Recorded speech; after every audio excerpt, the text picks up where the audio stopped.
My wife abandoned me when I was diagnosed with cancer at 29.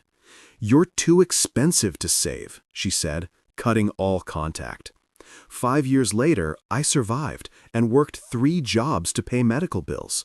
Last week, a lawyer knocked on my door with documents about a $63 million medical inheritance.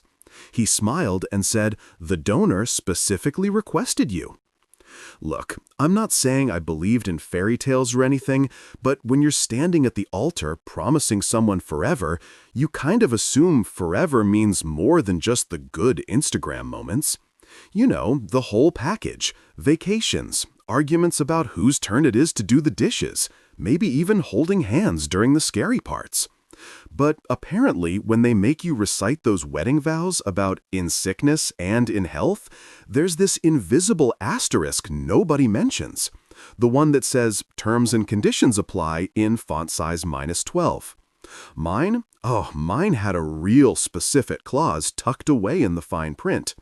Unless saving you costs more than a mid-range sedan and requires actual emotional labor.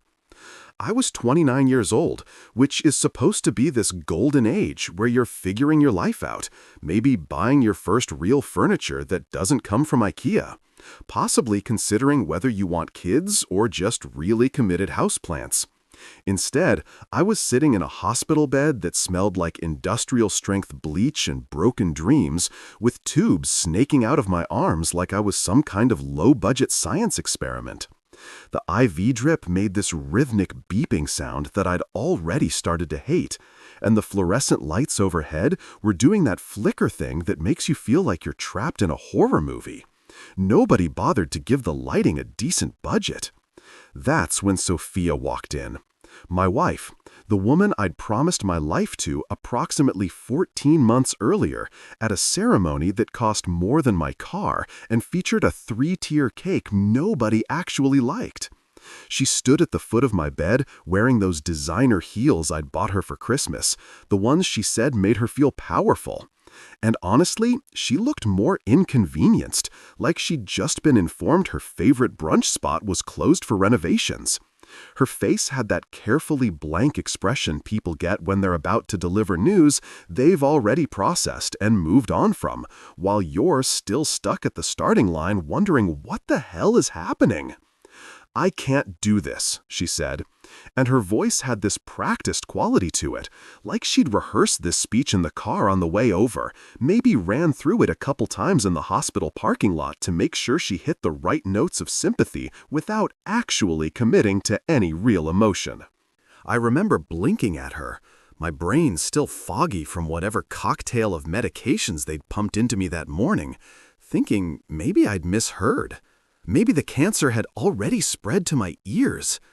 "Can't do what?" I asked, because apparently even when your life is actively falling apart, you still need clarification on exactly how it's happening. "You're too expensive to save," she said. And I swear to God, she said it with the same tone someone uses when they're canceling a streaming service they don't watch anymore. Not Netflix, more like one of those niche channels you subscribe to for one show and forgot about. Clinical, businesslike, already decided. I actually laughed, not because it was funny, but because what else do you do when your wife just put a price tag on your life and apparently you came in under budget for her concern? The laugh came out weird, kind of strangled, and it hurt my chest where they'd been doing tests all morning. "I'm sorry, did you just cost-benefit analyze our marriage?" Her mother, Beatrice, because of course Beatrice was there, lurking near the doorway like some kind of designer-clad vulture, stepped forward and nodded with this satisfied expression, like she'd just balanced a checkbook and everything came out neat and tidy. Beatrice had never liked me, which I'd known from day one, when she asked what my financial prospects were at our engagement dinner. Apparently, graphic designer with student loans wasn't the answer she was hoping for. Now she was standing there radiating vindication, her arms crossed over her Chanel blazer, probably thinking she'd been right about me all along. "It's for the best," Beatrice said, using that voice people use when they're pretending to be wise but are really just being cruel. "You're young, Sophia. You can't throw away your best years on someone who's going to be a financial burden." Financial burden. That's what I'd been reduced to. Not a husband, not a partner, not even a human being fighting for his life. Just a line item on a balance sheet that didn't add up in their favor. Sophia wouldn't even look at me. She studied her manicure instead. Those perfectly painted nails I'd watched her get done just last week while I'd sat in the salon's waiting area scrolling through WebMD, trying to convince myself that my symptoms were probably just stress. "I'm sorry," she said, "but it was the kind of sorry people offer when they bump into you at the grocery store, not when they're abandoning their spouse in a cancer ward." "How long have you been planning this?" I asked, because some masochistic part of me needed to know. "Did you decide in the parking lot, or was this a conversation you had over coffee this morning?" She flinched just slightly, but didn't answer. Beatrice put a hand on her shoulder, protective and possessive, already steering her daughter away from the mess she'd married. "We should go," Beatrice said. "You've said what you came to say." And they left, just like that. Sophia's heels clicked on the tile floor, this sharp staccato sound that echoed off the walls and seemed to announce my abandonment to the entire ward. Click, click, click, each step taking her further away, while I sat there connected to machines that beeped out my heartbeat like some kind of sad metronome. The door swung shut with this pneumatic hiss, and suddenly the room felt about 3 times larger and infinitely more empty. I stared at that door for probably 20 minutes, half expecting her to come back, to burst through with tears and apologies, saying she'd panicked, that she didn't mean it, that fear had made her cruel. But the door stayed closed, and the only sound was the IV drip and the distant murmur of nurses at their station down the hall. That morning, I walked into the hospital thinking I'd be dealing with a cancer diagnosis. That seemed like enough, you know? Like that should be the worst thing happening to me on any given Tuesday. But apparently, the universe had looked at my situation and thought, you know what this needs? Let's add some betrayal. Some good old-fashioned abandonment. Really give this guy a story to tell. So yeah, I wasn't just diagnosed with cancer that day.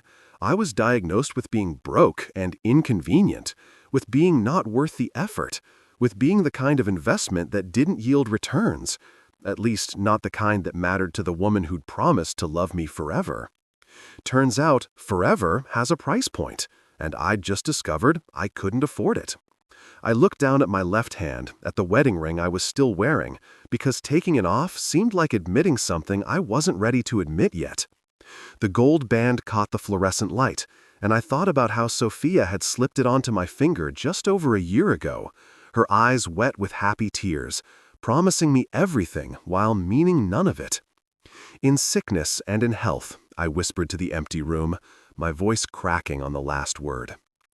Guess we should have defined our terms. The day after Sophia walked out, I discovered something interesting about hospital ceilings. They're absolutely covered in water stains that look like abstract art if you stare at them long enough. When you've got nothing but time and existential dread, you start seeing patterns. That one up there definitely looked like a duck wearing a top hat. That cluster near the corner could have been a map of Florida. Or maybe just proof that hospital maintenance budgets were as depressed as I was. I counted them like other people count sheep, except instead of falling asleep, I just got better at cataloging my misery in beige and yellow-brown splotches.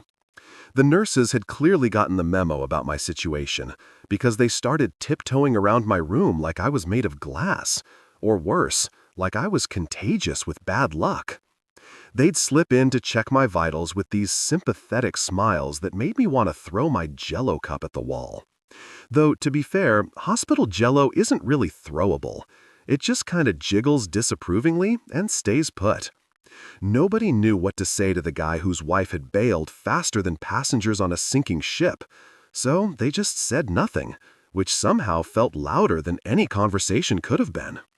I was in the middle of identifying what I was pretty sure was a water stain shaped like Abraham Lincoln when my door banged open with enough force to make me jump, which hurt because everything hurt, and in walked this woman who clearly hadn't received the "be gentle with the abandoned cancer patient" memo. She was maybe 55, built like someone who'd spent her life pushing back against things that pushed first, wearing a blazer that had seen better days, and carrying a binder that looked thick enough to double as a weapon.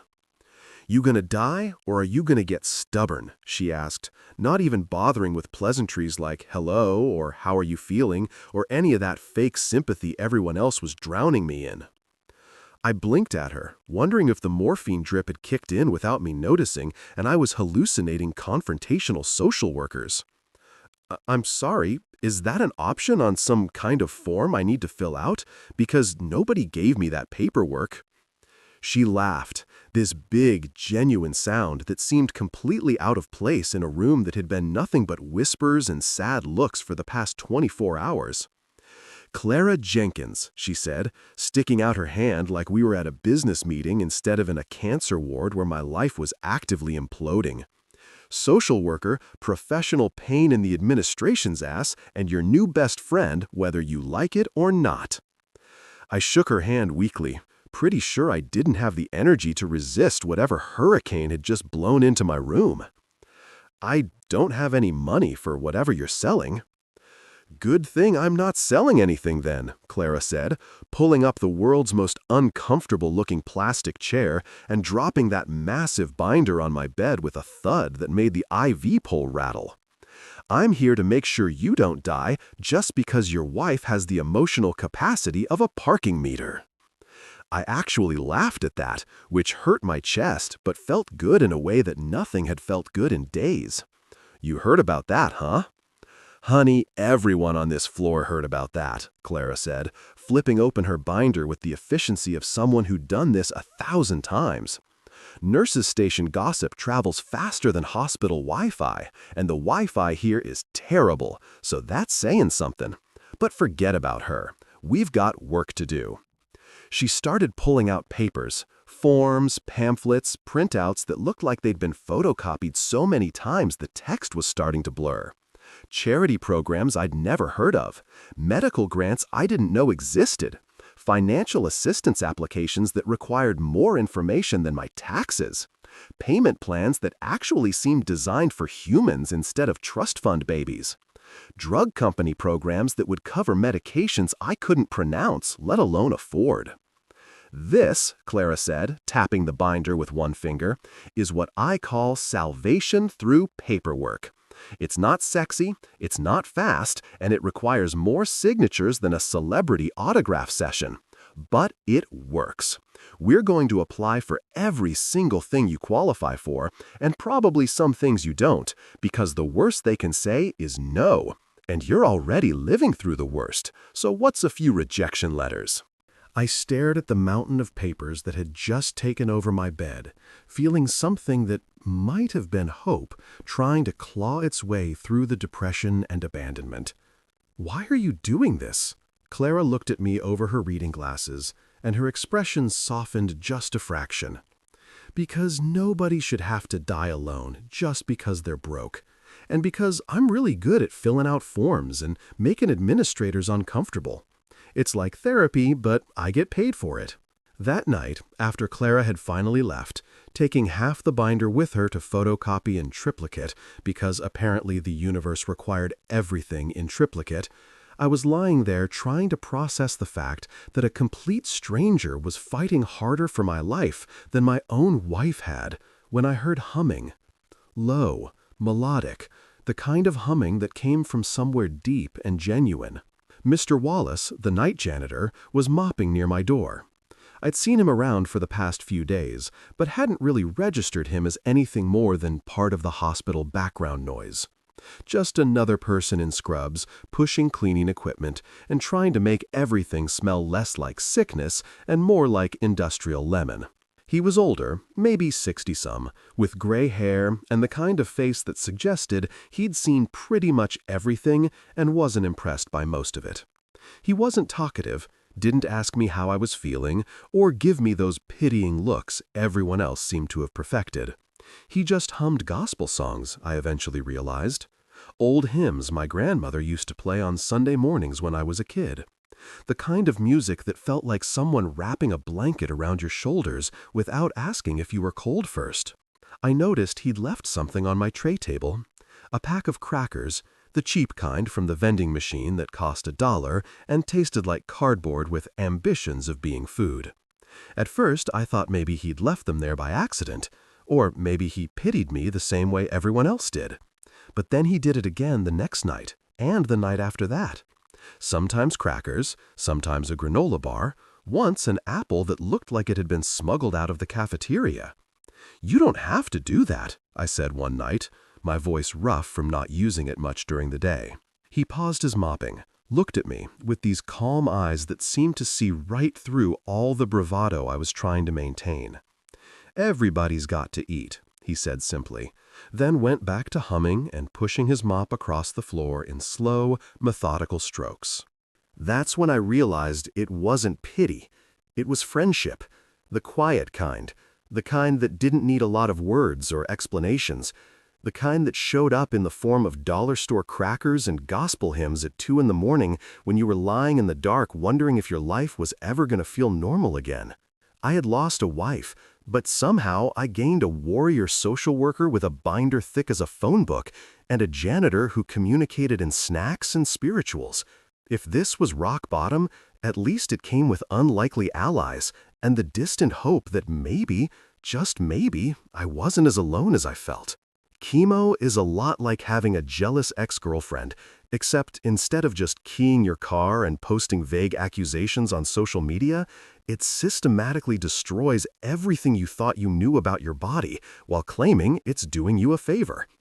It's violent in this quiet, insidious way. Not a punch to the face, but more like someone slowly turning up the gravity until just existing feels like running a marathon through quicksand. And it's messy. Oh God, is it messy, in ways that the pamphlets with their cheerful stock photos of smiling cancer patients definitely don't prepare you for. The unpredictability was somehow the worst part, like living with a ticking time bomb that might go off during breakfast or at 3 in the morning or while you're trying to have a conversation with a nurse about whether lime jello is actually food or just colored water with trust issues.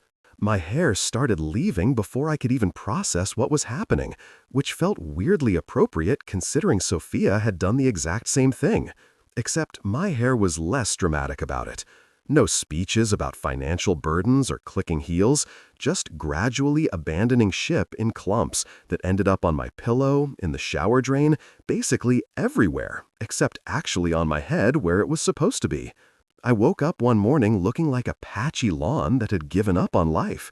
And by the end of the week, I just had the nurse buzz it all off because pretending I still had hair felt more depressing than just accepting my new aerodynamic reality.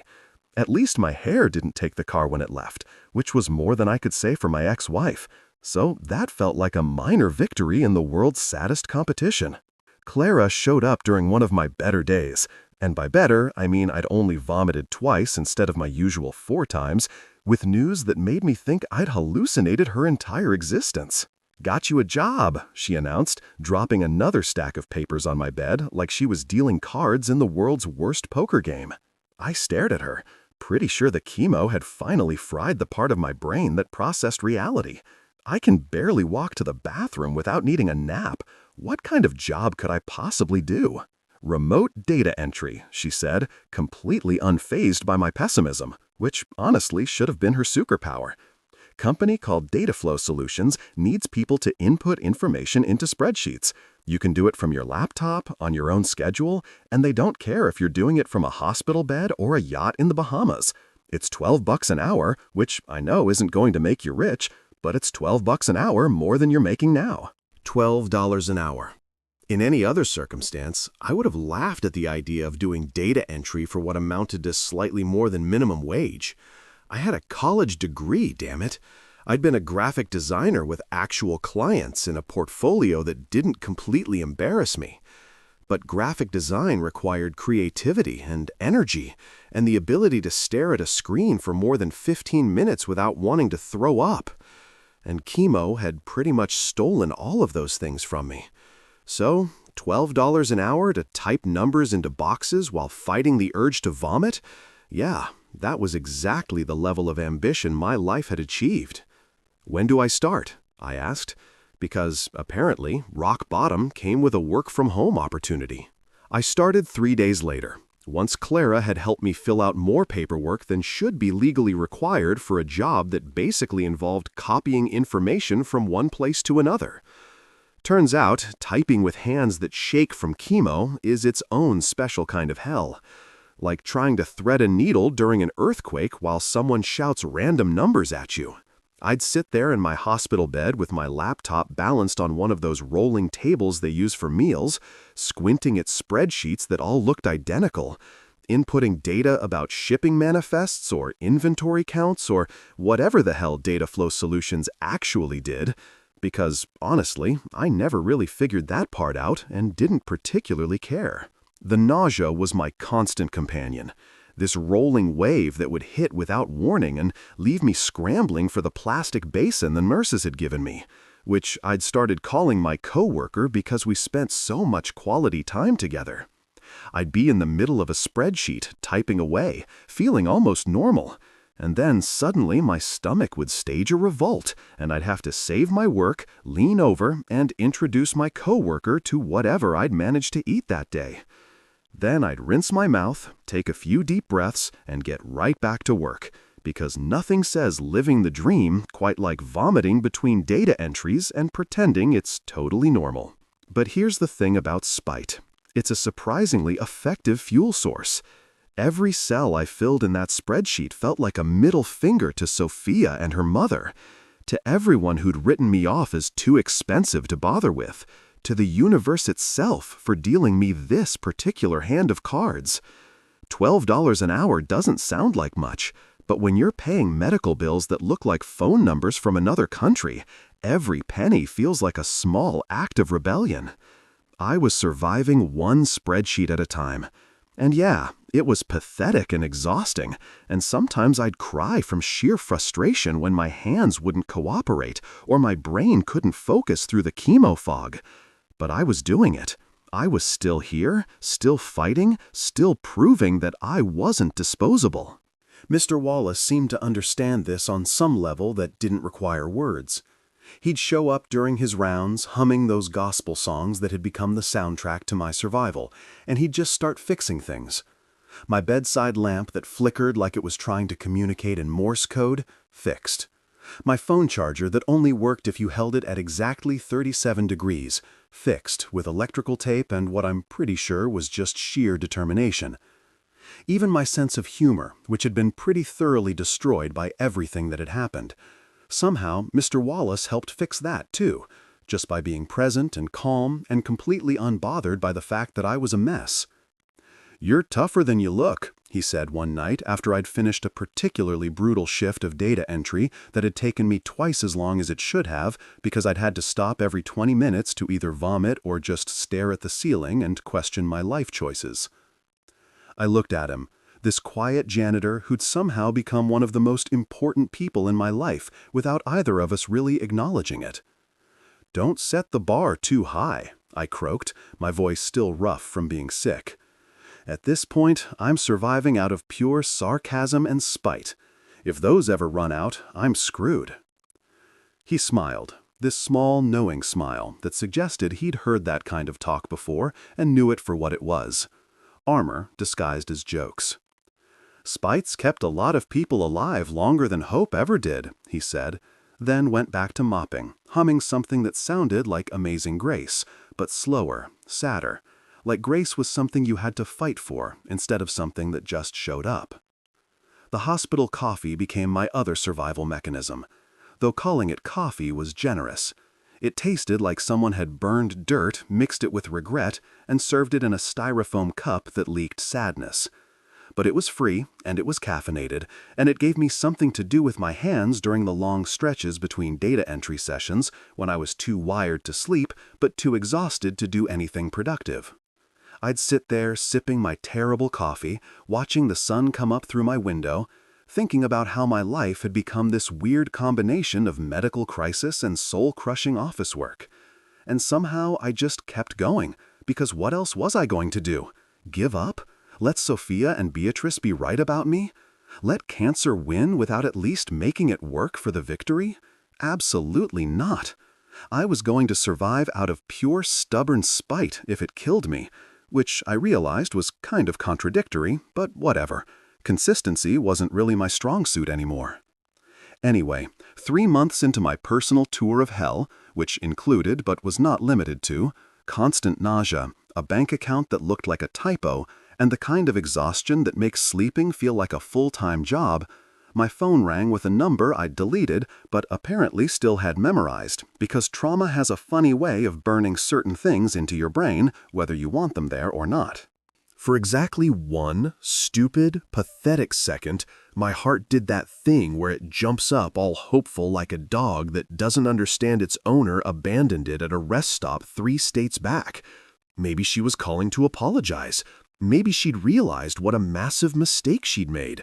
Maybe she'd spent the last 3 months consumed with guilt and regret and had finally worked up the courage to beg for forgiveness. Yeah, I should have known better. "Hey," Sophia said when I answered, her voice doing that fake casual thing people do when they're about to drop a bomb but want to pretend it's no big deal. "How are you feeling?" I actually laughed, which turned into a cough, which reminded me that my body was still actively trying to kill me from the inside out. Oh, living the dream, vomiting regularly, can't keep food down, basically look like a hairless mole rat, working a data entry job that pays less per hour than your manicures cost. Just fantastic. Thanks for asking. 3 months later, there was a pause, the kind that told me she was trying to figure out if I was being sarcastic or genuine, which was hilarious because when had I ever not been sarcastic? "I'm glad you're doing better," she said, completely missing the point in that special way she had of hearing only what she wanted to hear. "Sophia, I'm not doing better. I'm doing slightly less terrible, which is not the same thing. But I'm guessing you didn't call for a health update. So why don't you just tell me what you want?" Another pause, longer this time, and I could practically hear her gathering her nerve on the other end of the line. "I talked to my lawyer," she finally said, and there it was, the real reason for the call. "He says it would be better for both of us if you signed the divorce papers now. Cleaner, less complicated, we can just move on with our lives." I sat there in my hospital bed, which had become more familiar to me than my own apartment at this point, and felt something shift inside me. Not heartbreak. I'd already processed that during the 2 weeks I'd spent crying into hospital pillows that smelled like industrial detergent. This was something different, something sharper. "Better for both of us?" I repeated slowly. That's interesting phrasing, considering one of us is fighting cancer alone while working 3 times as hard to stay alive, and the other one left because it was inconvenient. "That's not fair," Sophia said, and I could hear the edge in her voice now, that defensive tone she always got when someone pointed out that maybe, just maybe, she wasn't the hero of every story. "I can't spend my best years watching someone fade away. That's not what I signed up for." "You signed up for marriage," I said, louder than I intended, loud enough that a nurse walking past my room glanced in with concern. "That was literally the entire point of the ceremony. We spent $20,000 on the vows. The cake nobody liked. Your mother giving that speech about commitment. Remember any of that?" "You're being dramatic," she said, which was absolutely her go-to move whenever she didn't want to acknowledge that she might be wrong. "I'm trying to do this the mature way." "The mature way," I said, and I could hear the bitter laugh in my own voice, "would have been sticking around. The mature way would have been having this conversation in person instead of abandoning me and then calling 3 months later to make sure the paperwork goes smoothly. But sure, let's talk about maturity." See, this is exactly why we can't work, Sophia said, her voice going cold in that way it did when she decided she was the victim and everyone else was just being unreasonable. You're so angry all the time now. This isn't the man I married. You're right, I said, feeling something click into place, something final and irreversible. The man you married had hair and health insurance and a wife who pretended to love him. That guy's gone. This version survived cancer treatment and abandonment and data entry at $12 an hour. This version knows exactly what he's worth, and more importantly, what he's not worth wasting time on. What's that supposed to mean? It means you didn't watch me fade, Sophia. You left before the commercial break. You don't get to call now and act like you were there for the hard parts. You weren't. You chose not to be. So, yeah, I'll sign your papers, but not because it's better for both of us, because I deserve better than someone who puts a price tag on love and decides I'm not worth the investment. What's that supposed to mean? It means you didn't watch me fade, Sophia. You left before the commercial break. You don't get to call now and act like you were there for the hard parts. You weren't. You chose not to be. So, yeah, I'll sign your papers, but not because it's better for both of us, because I deserve better than someone who puts a price tag on love and decides I'm not worth the investment. I could hear her breathing on the other end. I could imagine her standing in whatever perfect apartment she was living in now, probably with her mother nearby, offering moral support and validation. I'll have my lawyer send them over, she said finally. All business now, the mask firmly back in place. You do that, I said. And Sophia, lose my number for real this time. I hung up before she could respond, my hands shaking from adrenaline and probably also from the chemo, and just sat there staring at my phone like it had personally betrayed me, which, in a way, it kinda had. Stupid thing wouldn't stop working just because I wanted to throw it against the wall and watch it shatter into a million pieces that represented my marriage. Mr. Wallace showed up about 20 minutes later, pushing his mop cart with that steady, unhurried rhythm he had, humming something low and gospel-inflected. He took one look at my face and didn't say anything, just kept mopping, but he mopped slower near my bed. His presence, this quiet, solid thing that somehow made the room feel less empty. My ex-wife just called, I said, not sure why I was telling him, but needing to tell someone who wouldn't try to fix it or make it better or offer platitudes about time healing all wounds. Wants me to sign divorce papers so she can move on with her life. Mr. Wallace nodded, wrung out his mop with careful precision. Some people, he said quietly, don't know the difference between what costs money and what has value. I let that sit for a minute, turning it over in my head. Yeah, I said finally. Yeah, I think you're right. After he left, I found a sticky note in my bedside drawer, probably left over from when the nurses were tracking my medication schedule, and wrote on it in shaky handwriting, "You're not disposable." I stuck it on the mirror in my bathroom, right at eye level, where I'd see it every time I looked at my reflection, which currently resembled the before photo in one of those dramatic survival documentaries where the person barely makes it out alive but comes back stronger. I read it out loud a few times, testing how it felt in my mouth. You're not disposable. It sounded fake at first, like affirmations people post on Instagram next to pictures of their perfectly filtered lives. But I kept saying it anyway, every morning when I woke up and every night before I fell asleep, repeating it until it started to feel less like a lie and more like a possibility. The divorce papers showed up 4 days later via courier, because apparently Sophia's lawyer was efficient if nothing else. I signed them in the hospital cafeteria over terrible coffee and a turkey sandwich that tasted like cardboard's less ambitious cousin. And I didn't cry. Didn't feel much of anything except this weird sense of relief, like I'd been carrying something heavy for so long that I'd forgotten it was there until I finally put it down. I mailed them back that same day with a stamp I'd bought from the hospital gift shop, which felt appropriately depressing. Ending your marriage via mail from a cancer ward. But it was done, officially over.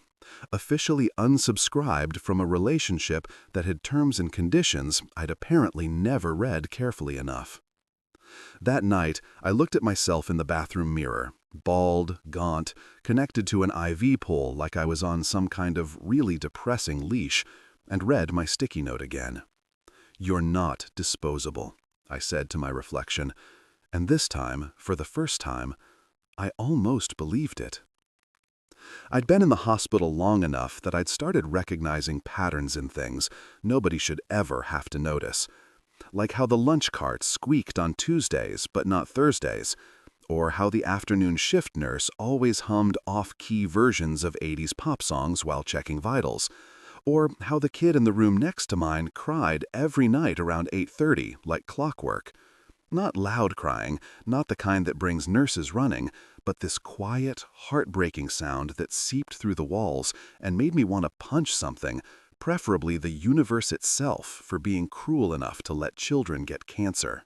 His name was Leo Cruz, and he was 7 years old, which I learned from overhearing nurses talking in hushed voices outside my door, like I couldn't hear them through the paper-thin walls. 7. The age when you're supposed to be worried about homework and whether you're going to get that new video game for your birthday, not whether your white blood cell count is trending in the right direction. He had leukemia, the kind with a long medical name I couldn't pronounce, even before chemo had turned my brain into Swiss cheese. And his parents couldn't visit much because they both worked 2 jobs and lived 3 towns away, which meant he was alone most of the time, except for nurses who were too busy to do more than the basics. I met him officially about a week after he'd moved in, when I was shuffling down the hallway doing my daily walk that the doctors insisted was important for recovery, but felt more like an Olympic event given my current physical condition. He was standing outside his room in one of those hospital gowns that makes everyone look like they're wearing a decorated paper bag, staring at the vending machine like it held the secrets to the universe. "It's rigged," I said, because apparently my social skills had degraded along with my immune system. The chips on the second row always get stuck. He looked up at me with these huge brown eyes that seemed way too old for his face, taking in my bald head and IV pole with a kind of matter-of-fact assessment only kids can manage. "You have cancer too," he said. Not a question, just a statement of observable fact. "Yeah," I said, because what else do you say? The not fun kind. "Is there a fun kind?" he asked, and I actually laughed, which hurt but felt worth it. "Fair point. What are you in for?" "Leukemia," he said, pronouncing it carefully like he'd practiced. "The doctors say I'm doing good, though, better than last month." "Well, that's something," I said, and we stood there for a minute in companionable silence. 2 bald guys in hospital gowns staring at a vending machine neither of us had the energy to fight with. That's when I noticed he was holding a plastic medicine cup, one of those little ones they use for pills, and he was looking at it with this intense concentration. "What you got there?" I asked. "Building materials," he said seriously, then explained that he'd been collecting the cups from his medications and trying to build towers, but they kept falling over because the cups were too light and the hospital room floor wasn't level. I looked at this 7-year-old kid who was fighting cancer and dealing with absent parents and being alone in a scary place, and he was worried about architecture and structural integrity. "You know what?" I said. "I've got a whole collection of those cups in my room. Want to pool our resources and see what we can build?" His face lit up in a way that made my chest hurt worse than the chemo ever had. And just like that, we became engineering partners in the world's most depressing construction project. We started small, basic towers made from stacking cups on top of each other, which fell over immediately and made Leo giggle in this pure, unself-conscious way that felt like sunlight breaking through clouds. Then we got more ambitious, creating wider bases and experimenting with different stacking patterns. I'd sit on the floor of his room because the chairs were uncomfortable anyway, and we'd work in silence, punctuated by his running commentary about load-bearing structures and weight distribution, concepts he'd apparently learned from watching building shows with his dad before all this happened. Mr. Wallace started joining us sometimes, not saying much, but clearly supervising our architectural disasters while pretending to mop. He'd pause near our construction site, lean on his mop handle, and nod approvingly when we managed to get a tower higher than 3 cups without it immediately collapsing. Once, he even contributed some extra cups he'd found somewhere, though I suspected he'd been stockpiling them specifically for our projects. "You're really bad at this," Leo informed me one afternoon when I'd knocked over our most ambitious tower yet, a spiraling structure we'd been calling the Leaning Tower of Medicine. "Hey, I'm doing my best with shaky hands and chemo brain," I protested. "Besides, you're the architect here. I'm just the assistant who follows orders." "A really clumsy assistant," he said. But he was smiling, and I realized this was the first time I'd heard him talk without that undercurrent of sadness that seemed to follow him around like a shadow. We built skyscrapers between chemo drips, creating elaborate structures that would stand for hours before a passing nurse or a slight vibration would send them tumbling down in a cascade of plastic that sounded like rain.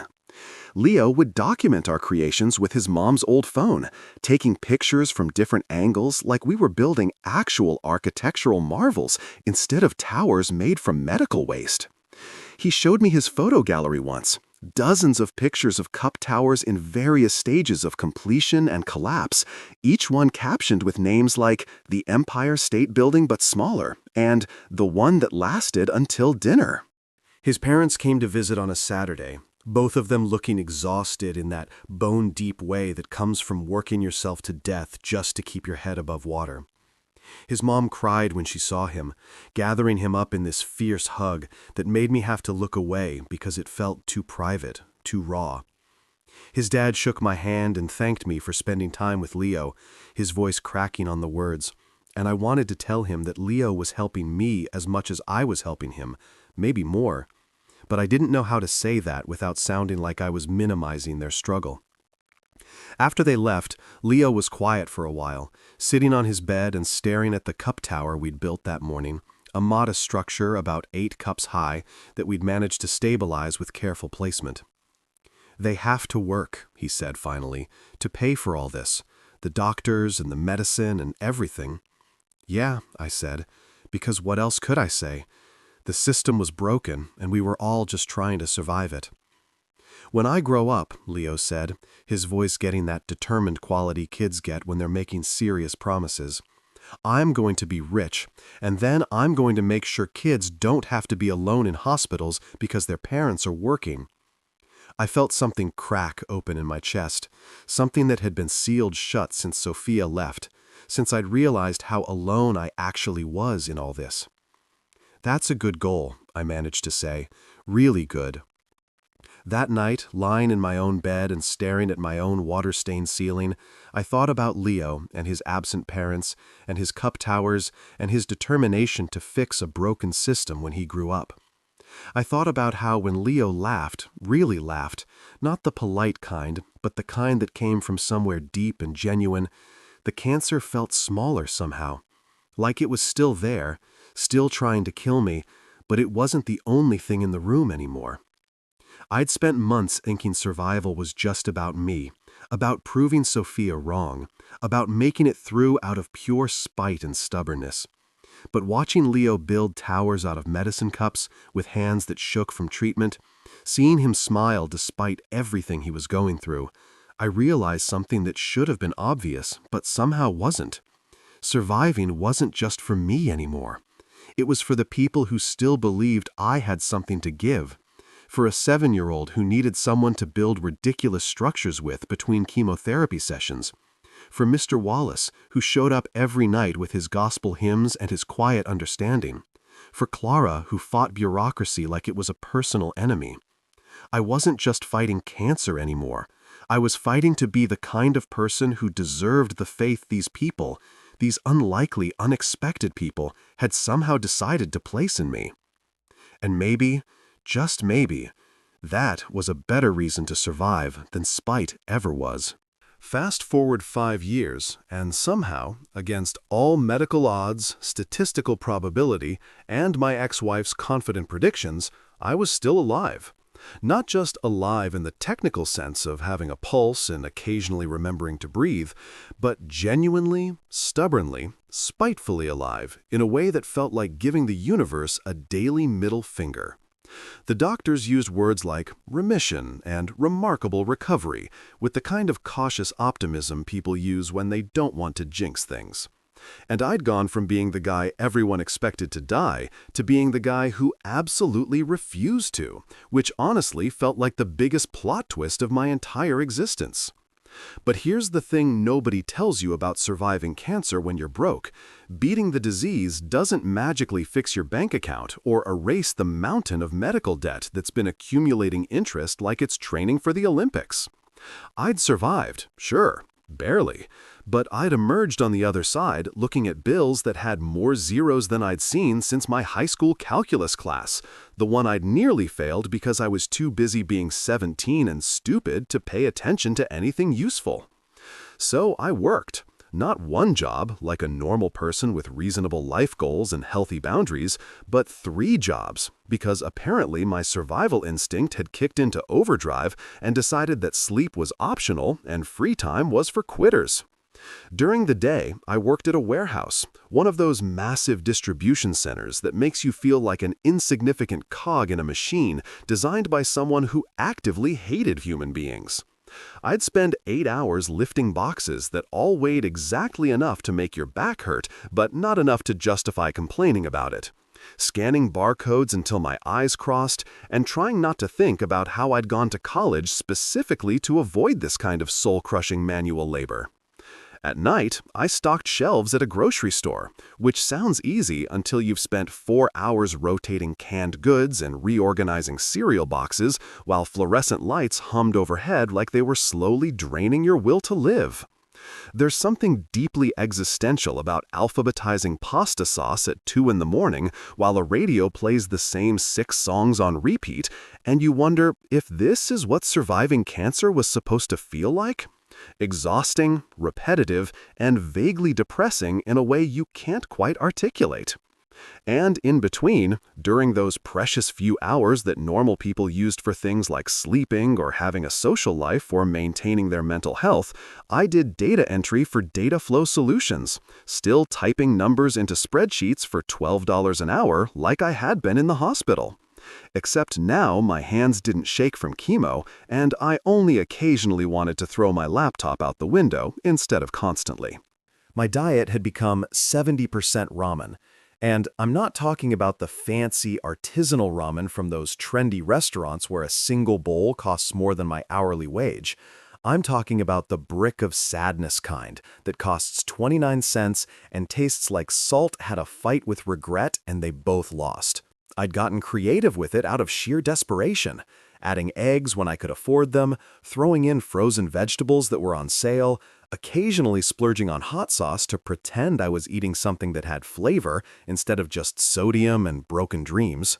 20% of my diet was instant coffee, the cheap kind that came in a giant container and tasted like someone had burned disappointment and mixed it with water. But it kept me awake and functional, which was really all I was asking for from my beverages at this point. I drank it black because milk cost extra money I didn't have, and I'd convinced myself that the bitterness was building character, though honestly it was probably just destroying my stomach lining. The remaining 10% was pure spite, meaning I was running on anger and stubbornness and the bone-deep satisfaction of proving everyone wrong. Every bill I paid off, every shift I completed, every morning I woke up still breathing felt like a personal victory over Sophia and her mother and everyone who'd written me off as a bad investment. Spite turns out to be surprisingly nutritious when you're trying to survive on basically nothing.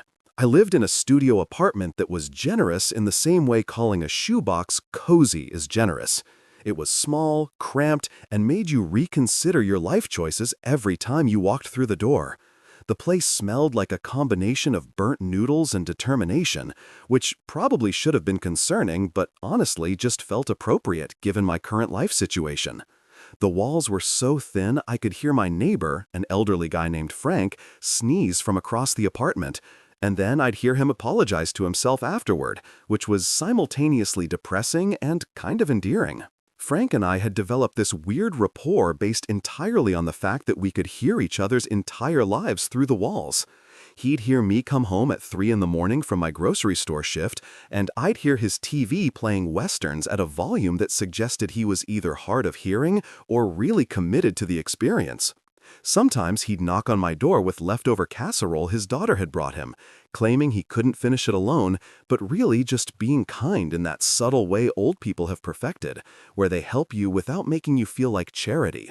"You work too hard," he'd say, handing over a Tupperware container of something that actually contained vegetables and protein and other nutrients I'd mostly forgotten existed. "Just trying to pay off some bills," I'd say, taking the food gratefully because my pride had learned to take a back seat to my empty stomach. "Debt from the cancer?" he'd ask, because apparently my medical history was also audible through the walls.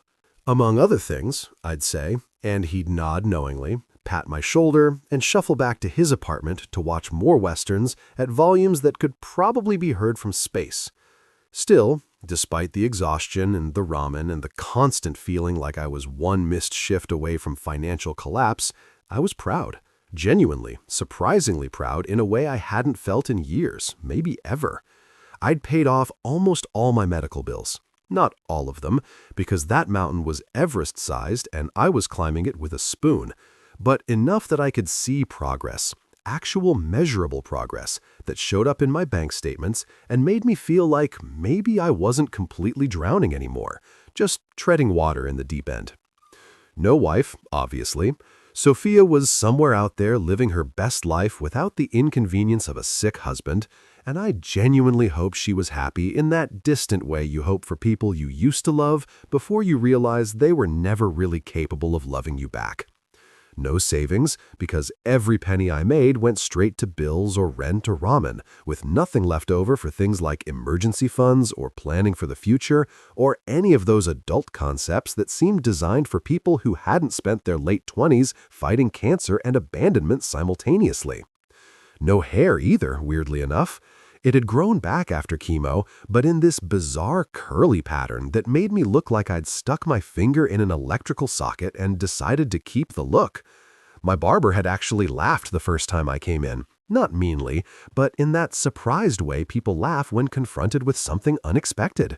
And I just shrugged, because honestly, after everything I'd been through, weird hair barely registered on my list of concerns.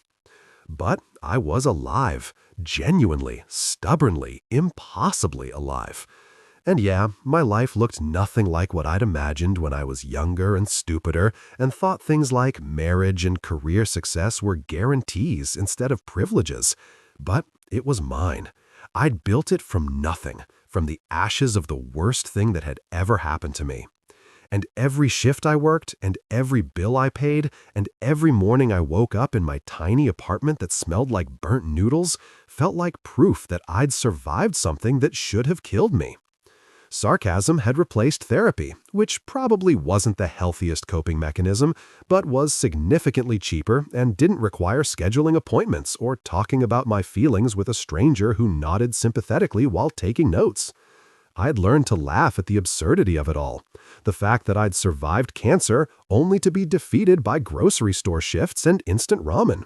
The way my life had become this weird endurance test that nobody had asked me to take, but I was apparently acing anyway. And some nights, usually around 2 in the morning when I was too tired to sleep but too wired to rest, I'd sit on the floor of my apartment eating ramen straight from the pot because washing dishes felt like too much effort, and I'd think about how far I'd come from that hospital bed where my wife had told me I was too expensive to save. I'd think about Clara with her binder and her determination, about Mr. Wallace with his gospel songs and his quiet kindness, about Leo and his medicine cup towers and his dreams of fixing the world. And I'd realize that maybe I hadn't just survived. Maybe I'd actually won.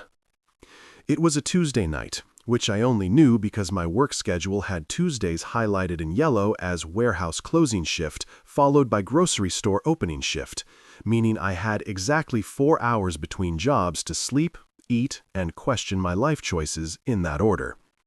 The time was 8:17 p.m., which I noticed because I'd just gotten home from the warehouse and was doing my nightly ritual of taking off steel-toed boots that had molded to my feet in ways that were probably medically concerning, while simultaneously trying to decide if I had the energy to actually cook ramen or if I should just eat it crunchy straight from the package like the world's saddest potato chip. I'd chosen the cooking route because even my rock-bottom standards had limits, and I was standing in my kitchenette. Calling it a kitchen would be generous since it was basically a hot plate, a mini fridge, and counter space the size of a cafeteria tray, waiting for water to boil in a pot I'd owned since college, when someone knocked on my door. Not the tentative tap-tap-tap of my neighbor Frank checking if I wanted leftover meatloaf, but 3 polite, confident knocks that sounded like they came from someone who'd never questioned whether they belonged somewhere. I looked down at myself, wearing sweatpants that had a hole near the knee and a t-shirt that advertised a 5K run I'd never actually participated in but had gotten for free from a work event, and seriously considered just pretending I wasn't home. People who knocked with that kind of confidence at 8:17 on a Tuesday night were either selling religion or selling something worse, and I had neither the energy nor the disposable income for either option. But curiosity has always been my fatal flaw, right up there with misplaced optimism and a tendency to make poor life decisions. So I turned off the burner, because burning down my apartment would really complete my run of bad luck, and opened the door. Standing in my hallway, looking like he'd wandered out of a lawyer commercial that played during daytime TV, was a man who screamed money in every possible way. He was maybe 60, with silver hair styled in that casually perfect way that probably cost more than my monthly rent, wearing an Armani suit that I only recognized because I'd once dated a girl who was obsessed with fashion magazines back when I had both hair and hope. He was holding a leather briefcase that looked like it had never seen the inside of a subway car, and he was smiling at me with the kind of professional warmth that comes from years of delivering news to people who weren't sure if they should be excited or terrified. But curiosity has always been my fatal flaw, right up there with misplaced optimism and a tendency to make poor life decisions. So I turned off the burner, because burning down my apartment would really complete my run of bad luck, and opened the door. Standing in my hallway, looking like he'd wandered out of a lawyer commercial that played during daytime TV, was a man who screamed money in every possible way. He was maybe 60, with silver hair styled in that casually perfect way that probably cost more than my monthly rent, wearing an Armani suit that I only recognized because I'd once dated a girl who was obsessed with fashion magazines back when I had both hair and hope. He was holding a leather briefcase that looked like it had never seen the inside of a subway car, and he was smiling at me with the kind of professional warmth that comes from years of delivering news to people who weren't sure if they should be excited or terrified. "Mr. Lawson?" he asked, and his voice had that smooth quality that suggested he'd gone to one of those fancy schools where they teach you how to sound trustworthy while potentially ruining your life. "Depends on who's asking," I said, because I'd learned the hard way that admitting your identity to strangers could lead to anything from jury duty to subpoenas, and I really didn't need either of those things added to my current plate of chaos. "My name is Graham Aldridge," he said, reaching into his jacket pocket and pulling out a business card that probably cost more per square inch than my entire wardrobe. "I'm an attorney with Aldridge and Hunt. May I come in? I'm here about a rather substantial inheritance." I actually laughed. Not a polite chuckle, but a full-on, doubled-over, probably concerning laugh that made my ribs hurt and my eyes water. Behind me, my ramen water started boiling over with a hissing sound that perfectly captured the absurdity of this moment. "An inheritance?" I repeated, trying to catch my breath while also trying to figure out if this was some elaborate scam or if I'd finally snapped from exhaustion and was hallucinating. "Listen, Mr. Aldridge, I appreciate the effort, but the only inheritance I'm expecting is debt, more debt, and maybe some aggressive sarcasm from my inner monologue. You've definitely got the wrong apartment. Try next door. Frank probably has relatives with money." But Graham Aldridge didn't look embarrassed or confused or like someone who'd made a mistake. He just stood there with his leather briefcase and his expensive smile, waiting for me to stop laughing like a crazy person. I assure you, Mr. Lawson, I have the correct address. The inheritance in question is approximately $63 million, and the donors specifically requested you by name. The world kind of tilted sideways for a second, and I had to grab the doorframe to steady myself because my brain had apparently short-circuited somewhere between 63 and million. I'm sorry, did you just say 63 million? As in with 6 zeros?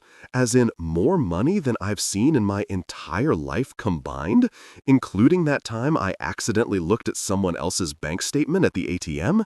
63 million? 63 million, yes, Graham confirmed, like we were discussing something completely normal instead of an amount of money that existed only in lottery fantasies and fever dreams. Perhaps we should discuss this inside. I have quite a bit of paperwork to go through, and your hallway, while charming, isn't exactly conducive to legal proceedings. I stepped aside because what else was I going to do? And Graham Aldridge walked into my studio apartment with the kind of grace that suggested he was used to much nicer surroundings, but was too professional to show it. He glanced around, taking in the futon that doubled as my bed and couch, the stack of ramen containers I'd been meaning to recycle, the pot of water still boiling over on my hot plate, and the general air of barely holding it together that permeated every surface.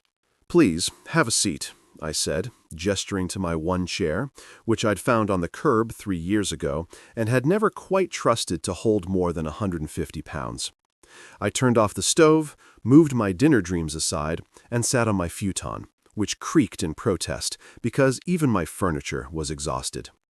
Graham set his briefcase on my makeshift coffee table, a plastic storage container I turned upside down, and opened it with the kind of precision that suggested he'd done this 1,000 times. Inside were folders, documents, papers with official-looking seals and signatures that made my eyes cross just looking at them. "I understand this must be quite shocking," he said, pulling out a folder and opening it to reveal what looked like a legal document written in that special language lawyers use that sounds like English but really isn't. The donor was very specific about wanting this to be a surprise, though I did advise that perhaps some warning might be appropriate. "Warning would have been great," I said, my voice sounding distant and strange to my own ears. "Maybe a text message, an email, a carrier pigeon, literally anything that would have prepared me for a random lawyer showing up at my door talking about more money than I've earned in my entire life." Graham smiled, and it was genuine this time, not professional. The donor had a flair for the dramatic, I'm afraid. He wanted you to experience the full impact of his gesture. "He," I said, latching onto the pronoun because my brain was desperately trying to make sense of this situation. "Who the hell do I know who has $63 million?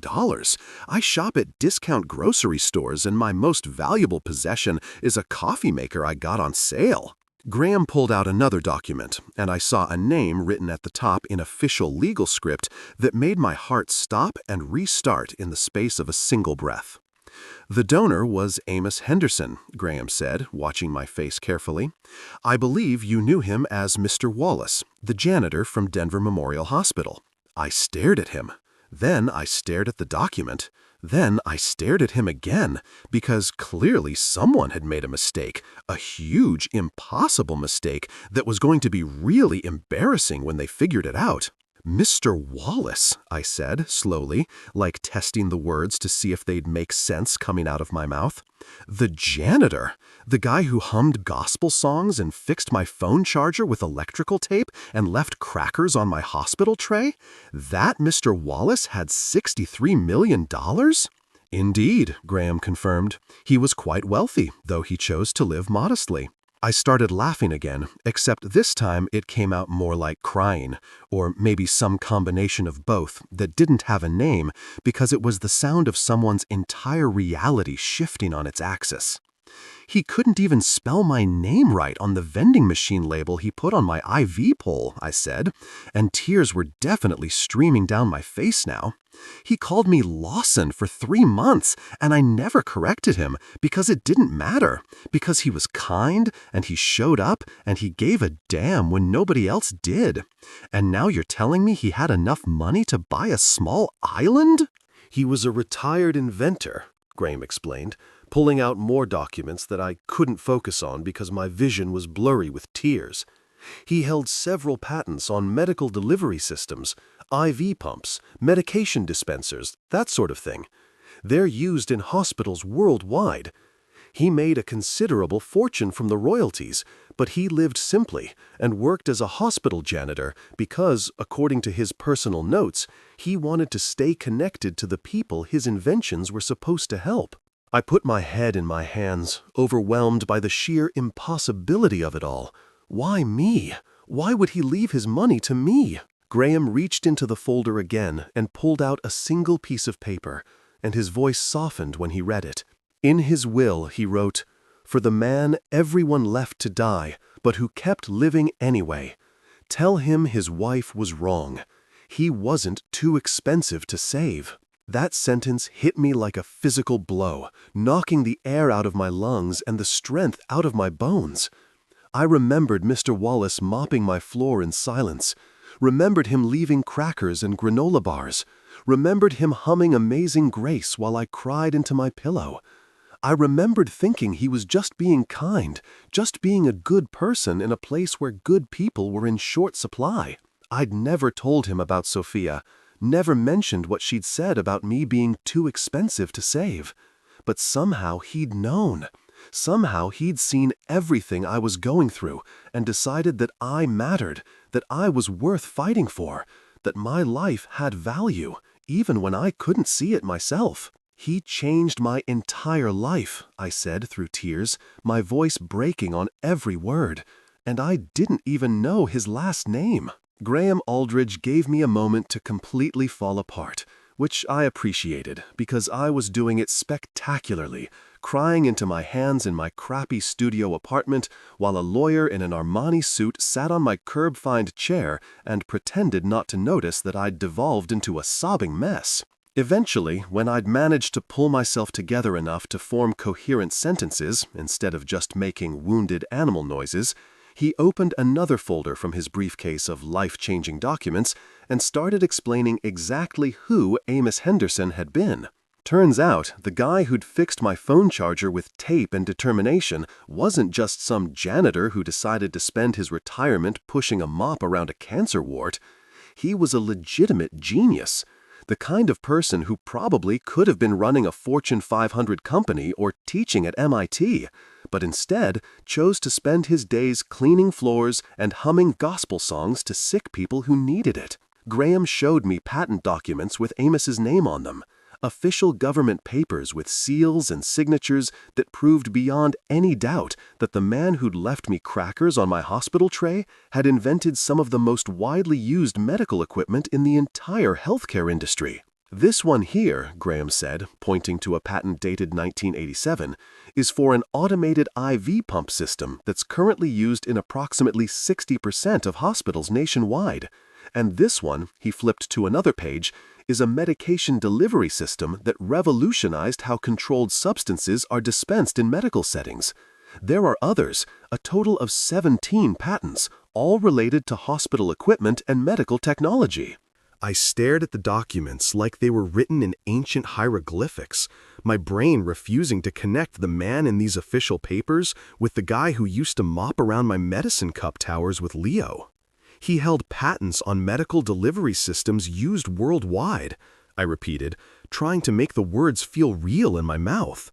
"The guy who I watched fix a broken mop handle with duct tape and what I'm pretty sure was just optimism." "He was worth over $60 million, Graham confirmed, "but he lived like he made minimum wage. According to his financial records, he owned his house outright, a modest 3-bedroom in a middle-class neighborhood, drove a 15-year-old Honda Civic, and his biggest monthly expense was his donation to the hospital's charity fund."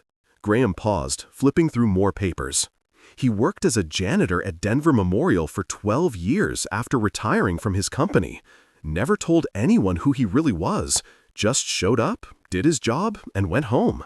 Why? I asked, because that was the part that didn't make any sense in a story that was already stretching the limits of believability. Why would someone with that much money and that much success spend their retirement mopping floors?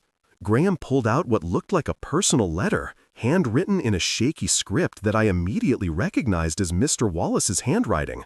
I'd seen it on notes he'd occasionally leave, reminders about which vending machine buttons to avoid or which nurses would sneak you extra pudding cups if you asked nicely. He wrote this about 5 years before he passed away, Graham said. It was included with his will as an explanation of sorts. He handed me the letter, and I read it with tears blurring the words, having to blink repeatedly to make them come into focus. Mr. Wallace's handwriting was messy but deliberate, the writing of someone who'd spent more time working with his hands than with pens. I made my money off sick people, the letter read. Built machines that helped them, sure, but also made millions doing it.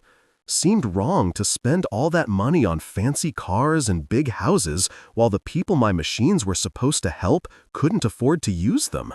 So I went back to the hospitals, not as an inventor or a businessman, but as someone who could be there in the middle of the night when folks were scared and alone. Figured that was worth more than any patent ever was. I had to stop reading because I couldn't see through the tears anymore, and my chest hurt in a way that had nothing to do with my cancer history and everything to do with the fact that I'd been in the presence of actual human goodness and hadn't even fully appreciated it at the time. He wrote specifically about you, Graham said gently, pulling out another document from his seemingly endless supply of papers that were systematically destroying my emotional composure. These are notes he kept, personal observations from his time at the hospital. Would you like to hear them? I nodded, because apparently I was a masochist who enjoyed having his heart ripped out and put back together in the span of a single evening. Graham cleared his throat and read in his professional lawyer voice that somehow made the words even more devastating. Patient in 304. Lawson, I think, though I keep writing it wrong. Got left by his wife today. She told him he was too expensive to save. Right there in the hospital room, like she was returning a defective appliance. He hasn't stopped being polite to the nurses, though. Hasn't gotten mean or bitter. Just keeps fighting. Reminds me why I do this job. He flipped to another entry. Lawson's working now, typing on his computer between getting sick from chemo. Clara got him set up with some data entry thing. Kid's determined, I'll give him that. Most people would have given up by now, but he just keeps going. Started building cup towers with the little cruise boy, watching them laugh together while they're both fighting cancer. That's the kind of thing patents can't capture. Another page. Lawson told me today I'm tougher than I look. He's got it backwards. He's the tough one. Surviving on spite and sarcasm and stubbornness, but surviving. That's worth something. That's worth everything. Graham looked up from the notes, his professional composure cracking slightly. The last entry about you was written 3 weeks before he passed away. If something happens to me, make sure Lawson knows he was worth saving. Give him the money. Let him prove his wife wrong. Let him live the life everyone said was too expensive. I couldn't even pretend to have it together anymore. I was full-on ugly crying. The kind of crying where you make embarrassing sounds and your face gets all red and snotty, and you don't care because the emotion is too big to contain in anything resembling dignity. This man, this quiet, humble man who'd spent his evenings mopping floors and humming hymns, had seen me at my absolute worst and decided I was worth $63 million. Had seen me getting abandoned and sick and desperate and thought, that one, that's the one who deserves everything I've built. He couldn't spell my name right, I said through sobs, which was a stupid thing to fixate on, but somehow felt important. 3 months, and he kept writing Lawson on labels and notes, and I never corrected him because it seemed rude, and now he's left me enough money to never worry about bills again. He knew how to spell your name, Graham said quietly. I found the hospital admission records in his personal effects. He had your correct information written down. I think he just liked the nickname." That somehow made it worse and better at the same time. The idea that Mr. Wallace had been gently teasing me, creating this small intimacy in the middle of a cancer ward where everything else was clinical and terrifying. He'd seen me as a person, not a patient, as someone worth knowing, worth caring about, worth leaving a fortune to.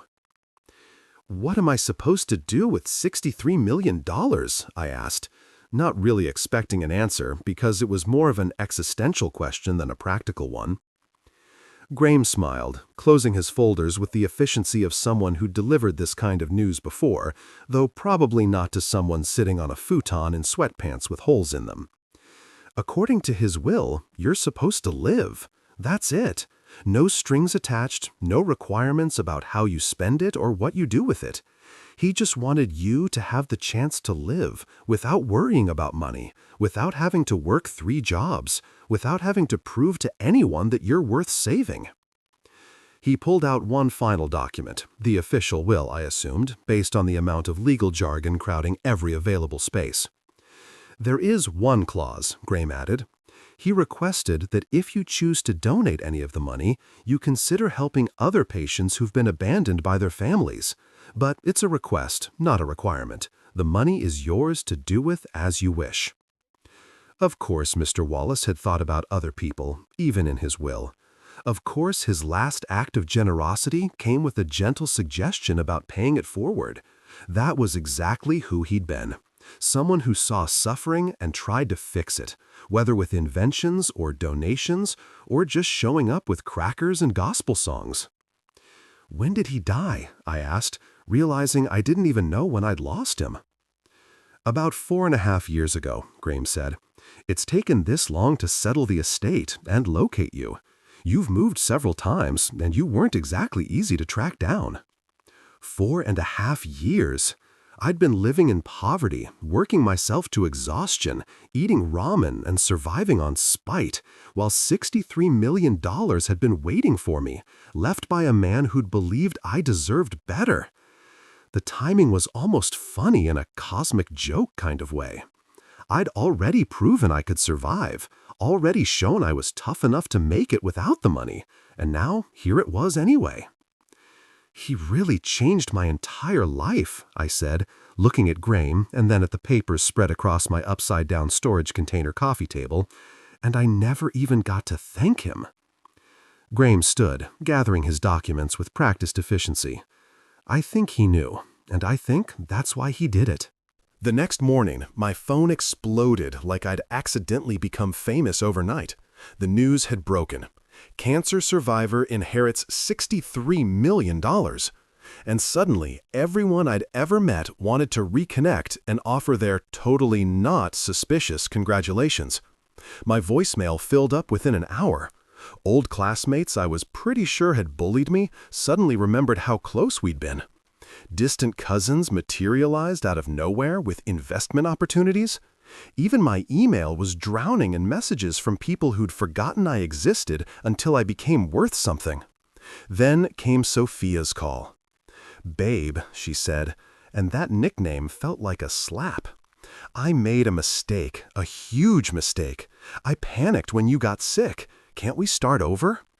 I actually laughed. "Let me guess, you've been soul-searching, maybe in the last 24 hours since the news broke." Silence. All the answer I needed.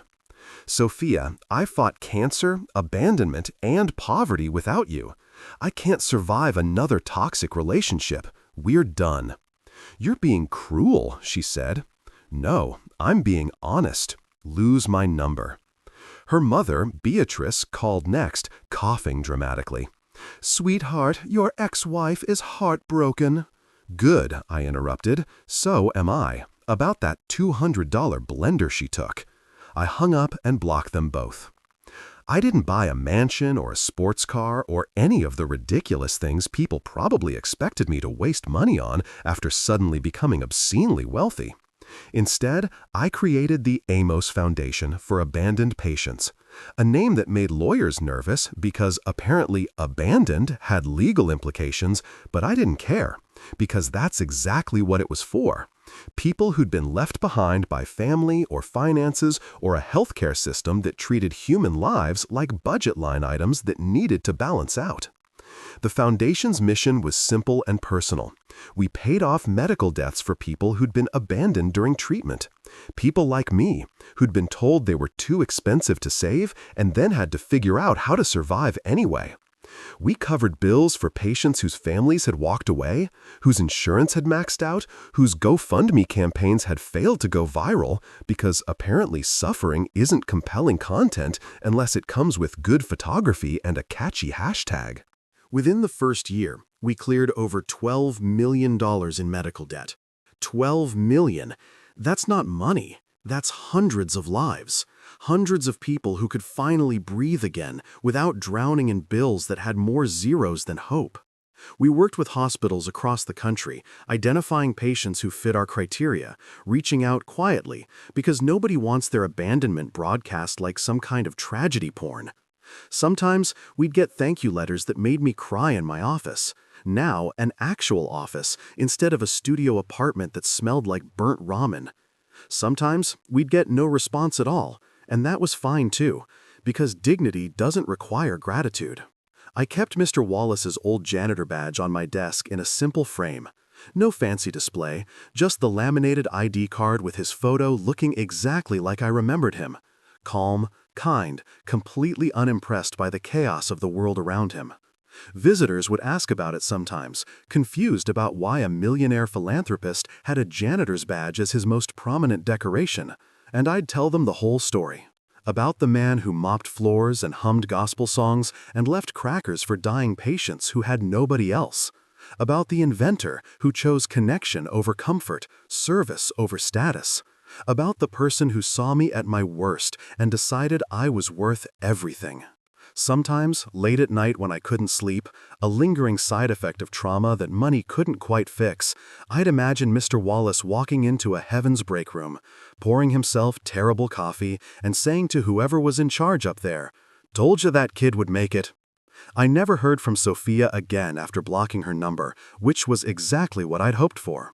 Rumor had it she was dating a chiropractor now, which I learned from a mutual friend who thought I'd want to know.